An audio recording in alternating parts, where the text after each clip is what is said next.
on me. Diamonds stacked. Hey, j'espère que vous allez bien. Donc aujourd'hui, on va se retrouver dans une toute nouvelle vidéo qui va porter sur les études et le travail.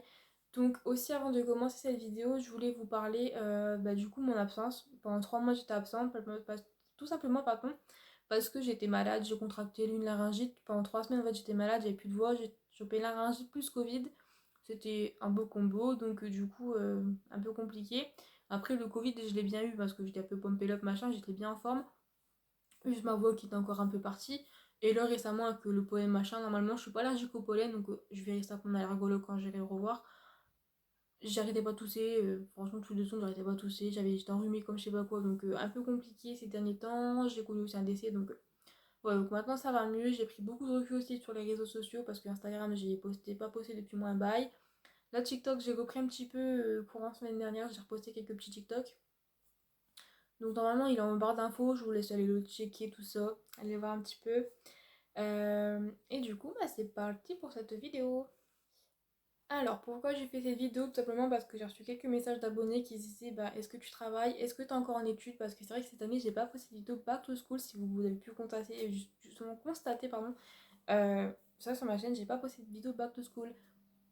Donc, du coup, des petites questions ont pu se mêler à quelques-uns d'entre vous. Donc, j'ai commencé sans plus tarder. Donc moi, au niveau des études, j'étais pas scolaire du tout. Donc en primaire, c'était une catastrophe. Au collège aussi, c'était pas quelque chose que j'aimais. Les études, c'était pas ça. La générale, c'était pas du tout fait pour moi. Donc j'ai décidé de partir de cet établissement pour partir sur un professionnel. Donc j'ai quitté mon collège quatrième. J'ai intégré une troisième dans un lycée du coup. C'était une troisième prépa pro. Donc du coup, c'était un lycée professionnel pour la filière que je souhaitais faire. Parce que moi, je souhaitais avant tout, c'est travailler avec les enfants. Parce que déjà, moi j'adore travailler avec les enfants, c'est un bonheur au quotidien, puis c'est une passion. Enfin, j'ai une passion pour les enfants, j'aime bien travailler avec les enfants, tout ça. Donc du coup, j'ai souhaité intégrer un lycée professionnel du coup avec ma filière. Où j'ai fait une troisième, j'ai grâce à ça du coup pu obtenir mon brevet des collèges parce que littéralement je serais restée en général, j'ai pas mon brevet, mais après c'est que le brevet c'est pas un diplôme important. Le plus important, c'est les autres qui viennent derrière. Le brevet, c'est vraiment le premier des diplômes. C'est vraiment en mode ah, c'est bien, t'as fait le collège, voilà quoi. C'est pas foufou. Bon, ouais. On se croit tout frais quand on l'a eu, mais en fait, c'est juste le brevet quoi. Après, quand t'as le bac derrière ou quoi, le master, c'est plus ça. Hein. Du coup, après, j'ai suivi sur un CAP, CAP vert, donc service à la personne et vente en milieu rural. Donc, grâce à ce CAP, j'ai pu travailler du coup sur mes vacances scolaires en vente à ID Kids. Donc, c'était aussi dans leur relation avec l'enfance parce que du coup, c'est un magasin d'enfance. Ça regroupe Oxybul, Okaiti, Baby. Donc, des enfants, des bébés, on envoie des filles en longueur de journée.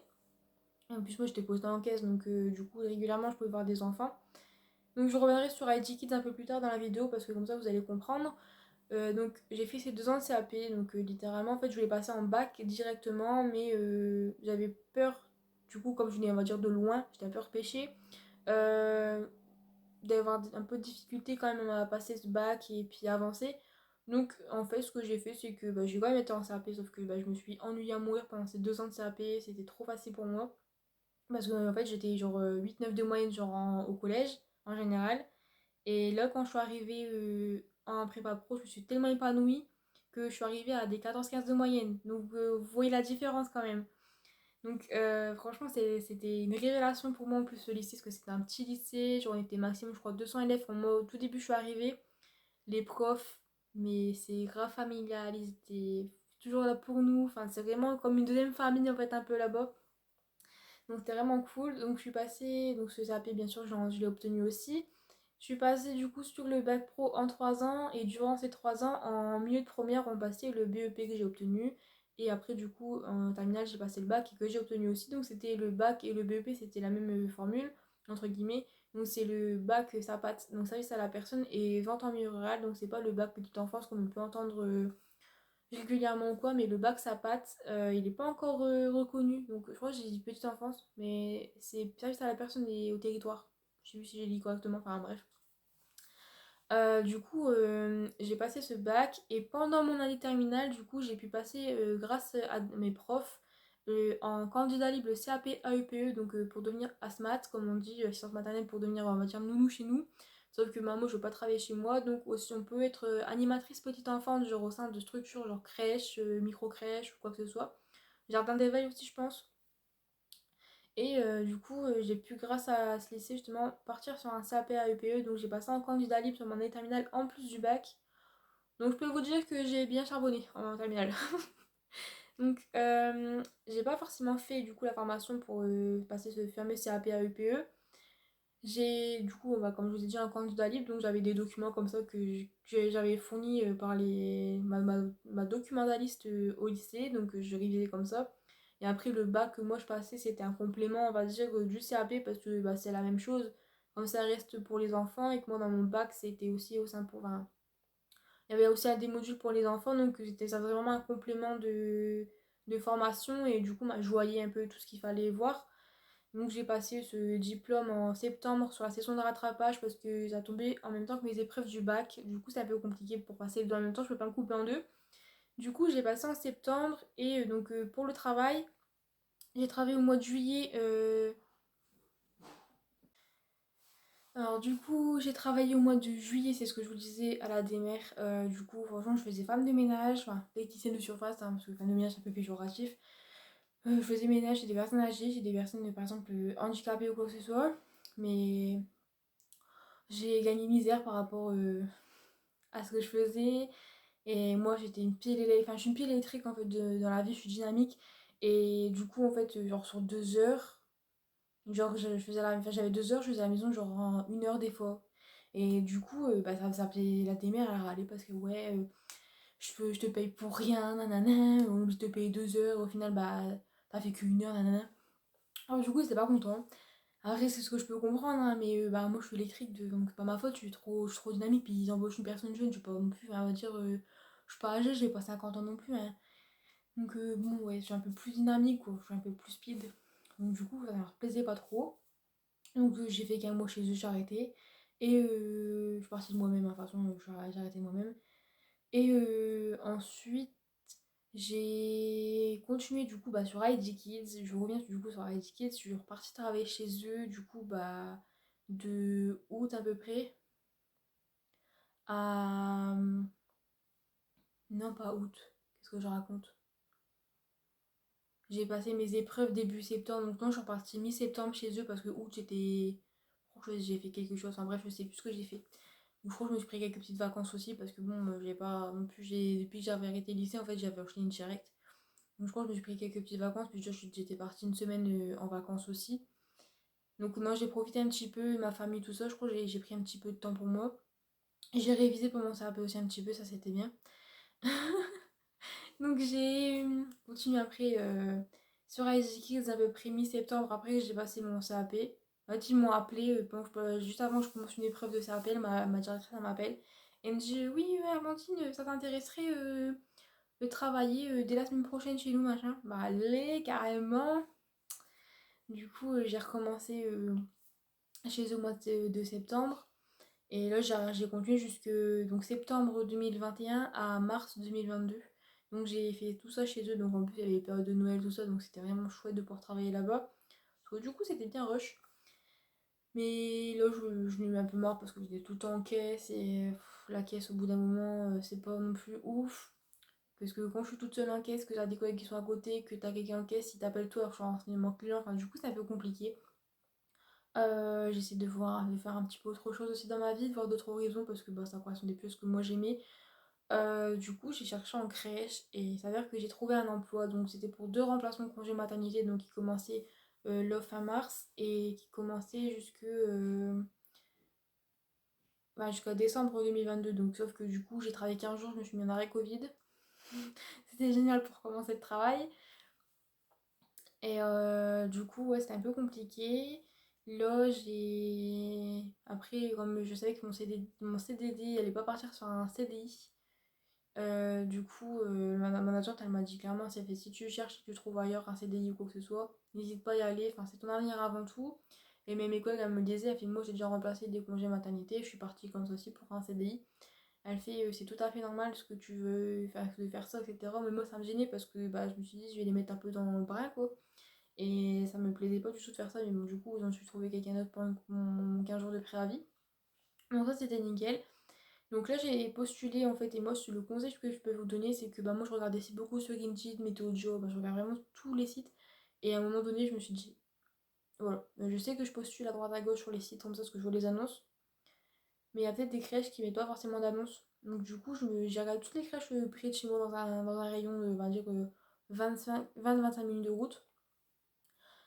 Et j'ai postulé à toutes les crèches, j'ai trouvé leur adresse mail, j'ai envoyé mon CV mode de motivation avec un petit message en plus. Et j'ai bombardé, j'ai fait moins 40 crèches en 2 heures. Franchement, à la fin, j'en pouvais plus, je pouvais dire j'avais une tête comme ça. Mais il s'avère qu'en 15 jours, j'avais trouvé quelque chose. J'ai fait des entretiens. On a un entretien que j'avais été. Clairement, j'espère que ça aboutissait pas. Parce que littéralement, je veux pas travailler là-bas. La femme, c'était un peu une cucul à praline. Donc, du coup, j'ai pas voulu travailler là-bas. Et j'ai fait un autre entretien qui s'avère que ça s'est super bien passé. J'étais trop contente. Elle devait me rappeler. J'ai passé un entretien du lundi. Elle devait me donner une réponse du mercredi. Et du mardi, elle m'a appelé pour me dire oui, que c'était ok, que si elle que je voulais, je pouvais travailler parmi eux. J'étais trop contente du coup. C'était vraiment quelque chose de ouf. Et du coup, c'était un CDD jusqu'à octobre, jusqu'au 24 octobre 2022. Et du coup, après, ça partait sur un CDI si tout allait bien. Et franchement, trop contente. Parce que là, elle m'a appelé récemment. Et au final, j'ai signé directement mon CDI. Donc, c'était vachement cool. Ça, c'est des projets dans ma vie personnelle qui aboutissent du coup. Parce que je suis en train de monter mon ménage. J'ai plein de choses chez moi, j'ai des trucs de partout. Et j'espère que pour début d'année 2023, je trouverai un logement, du coup mon premier logement avec mon conjoint. Donc franchement trop contente, c'était une avancée dans ma vie personnelle aussi parce que bon, lui a 25 ans, j'en ai 21, donc je me dis que ça serait bien à un moment donné qu'on se pose aussi, qu'on ait notre petit chez nous parce que bah là je suis encore chez papa-maman.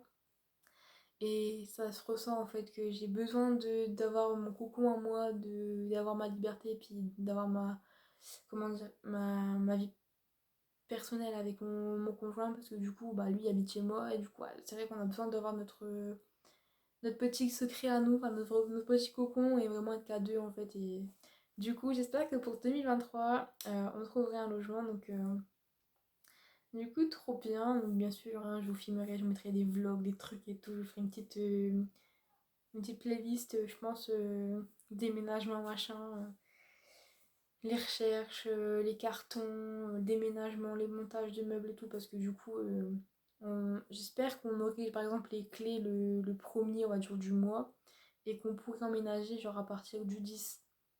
Du coup, on pourrait penser à commencer à amener des cartons, monter des meubles et tout, ça serait vraiment un truc chouette, comme ça quand on a les 10, il manque plus que les derniers trucs à mettre, genre les brosses à dents, il fallait vraiment les derniers trucs comme ça, genre le lit et tout.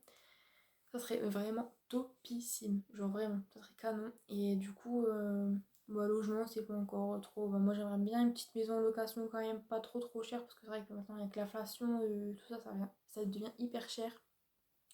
Donc, du coup, on aimerait une petite maison en location, donc à voir par la suite, parce que c'est vrai que ça devient cher. Et bah, après, un appartement, c'est vrai que ça ne dérange pas trop. Mais monsieur fait de la guitare électrique, donc c'est pour que les voisins toquent à la porte, c'est pas la peine. Donc du coup on verra bien par la suite avec les moyens que nous on aura aussi parce que bon du coup c'est vrai que lui travaille, il a un CDI, j'ai un CDI donc ça c'est vraiment top. Mais bah moi enfin là je fais YouTube par passion, vous pouvez constater vous-même là j'ai 107 abonnés, c'est pas non plus un truc qui m'amène des revenus non plus, mais moi je fais YouTube par passion, je cherche pas forcément à gagner des sous par YouTube contrairement à d'autres youtubeurs qui font ça juste pour gagner des thunes. Franchement je suis pas comme ça, c'est vraiment je partage, c'est vraiment une relation de partage de confiance, enfin, de confiance. Une relation de partage, enfin bref. Du coup, c'est vrai que c'est pas. Le but que je recherche premier de gagner de l'argent sur YouTube. C'est après ma chaîne elle grandit pas. Voilà, moi je partage mes vidéos, je fais comment dire, ça me fait plaisir à partager des choses avec vous, de filmer des vidéos. Enfin voilà, je cherche pas non plus à avoir des abonnés. C'est vrai que j'aimerais bien avoir beaucoup d'abonnés quand même, d'augmenter. Mais après bon, c'est vrai que ma chaîne si elle part pas, bah tant pis. Moi je fais ça par plaisir en fait. Et après derrière, c'est vrai que j'avais d'autres petits projets aussi personnels, enfin personnels, que pour l'instant bah, je parle pas forcément. J'ai des petits projets qui sont en cours dans ma tête. Peut-être que je regarde pour faire les démarches. Je sais pas comment ça va se passer. Mais du coup, je vous en dis pas plus et j'espère que cette petite vidéo vous aura répondu à toutes vos questions. N'hésitez pas à les poser en commentaire s'il y en a d'autres bien sûr qui ils ont afflué entre deux ou des questions que j'avais pas forcément peut-être répondu ou quoi. Mais du coup, c'est tout pour cette vidéo. Je vous laisse la liker, la commenter, la partager et je vous dis sûrement à la semaine prochaine pour une nouvelle vidéo ou dans 15 jours. Voilà, des gros bisous, bye bye!